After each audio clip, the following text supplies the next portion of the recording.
This channel does not promote any violent, harmful, or illegal activities. All content provided by this channel is meant for an educational purpose only. পাশের বাড়িতে অজগর ঢুকেছে, খবর চাউর হয়ে যায় গ্রামে। খবর শোনা মাত্রই পড়া ফেলে ছুটে সে বাড়িতে হাজির হয় বছর 16-র প্রদীপ। ততক্ষণে যদিও পরিবেশপ্রেমী সংগঠনের সদস্যরা সেখানে পৌঁছেছেন। অজগর ধরার প্ল্যানিং চলছে, কিন্তু তার মধ্যেই কেরামতি দেখিয়ে অজগরের সঙ্গে ছবি তোলার জন্য হাতে তুলে নেয় প্রদীপ। ব্যাস, হাতে পড়ে অজগরের কামড়। সে কামড় কোনোভাবেই ছাড়ানো যাচ্ছিল না। হাত চেপে ধরেই সাপ নিয়ে লাফাতে থাকে প্রদীপ। কোনো মতে অজগরকে বাগে আনেন পরিবেশপ্রেমীরা। প্রদীপের হাত থেকে ততক্ষণে গলগল করে ঝরছে রক্ত। অজগর সাপ ধরে কেরামতির ভিডিও বানাতে গিয়ে মারাত্মক জখম এক মাধ্যমিক পরীক্ষার্থী। ঘটনায় চাঞ্চল্য ছড়িয়েছে ময়নাগুড়ি 4-এর বাড়ি এলাকায়। বর্তমানে হাসপাতালে চিকিৎসাধীন ওই ছাত্র।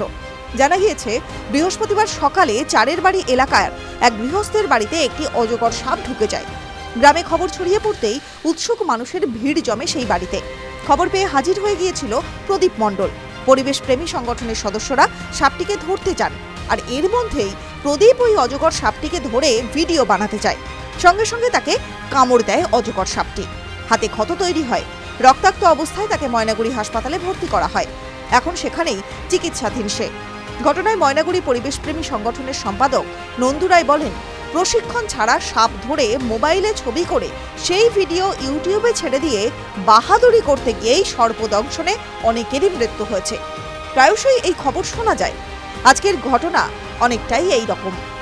আমরা স্থানীয় এলাকায় সচেতন করেছি। অজগর সাপটিকে ধরে আমরা বন দপ্তরকে দিয়েছি।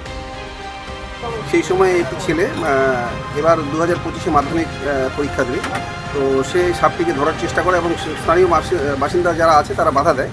সাপটা ধরতে গিয়ে সাপের কামড়ে আহত হয় এবং তাকে ময়নাগুড়ি হাসপাতালে নিয়ে আসা হয়, সেখানে চিকিৎসাধীন আছে।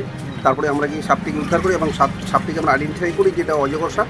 তারপরে আমরা গিয়ে হাসপাতালে পৌঁছাই এবং ডাক্তারের সাথে কথাও বলি যেটা নির্বিষ সাপ, সেভাবে যেন রুগীকে চিকিৎসা করা হয়। এবং সেই রুগীকে এবং রুগীর পরিজনকে আমরা সচেতন করি যে এভাবে বিনা প্রশিক্ষণে এভাবে সাপ ধরা একেবারে আইনত দণ্ডনীয় অপরাধ এবং এটা ঠিক না। এটা যদি বিষধর সাপ হতো, এটার বড়সড় দুর্ঘটনার সম্ভাবনা থেকে যেত। TV9 Bangla digital.